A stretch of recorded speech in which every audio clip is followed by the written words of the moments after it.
حدیث مبارک کې راځي نبی علیہ الصلوۃ والسلام فرمای کله چې انسان ودکیږي چې کله انسان ودکیږي د خپل بسترې ته راغی دا الفاظ دي وایي کوم الفاظ لا اله الا الله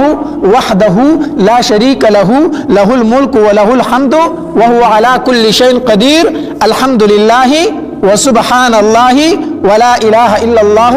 والله اکبر ولا حول ولا قوه الا بالله دا الفاظ دي صرف یو ځل وایي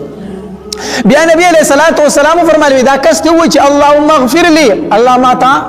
بخنه نصیب کا الله ماتا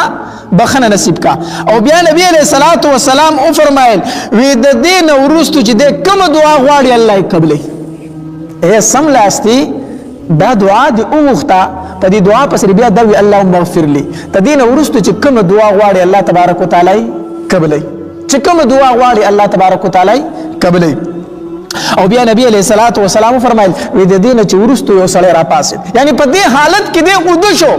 او دې را پاسه صرف 2 رکعات نفل وکړو الله یې ډایرکټ قبلې ډایرکټ قبلې نو سو کوئی زما دعاګانې نه قبلې غواړي د دعاګانو د وختو هغه ټایمونه په جندل پکار دي کنه چې کم ټایم کې الله تبارک وتعالى خود دعا قبلوي نو د کېدو په ټایم کې دا وظیفه وکا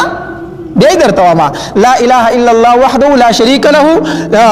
له الملك وله الحمد وهو على كل شيء قدير الحمد لله وسبحان الله ولا اله الا الله والله اكبر ولا حول ولا قوه الا بالله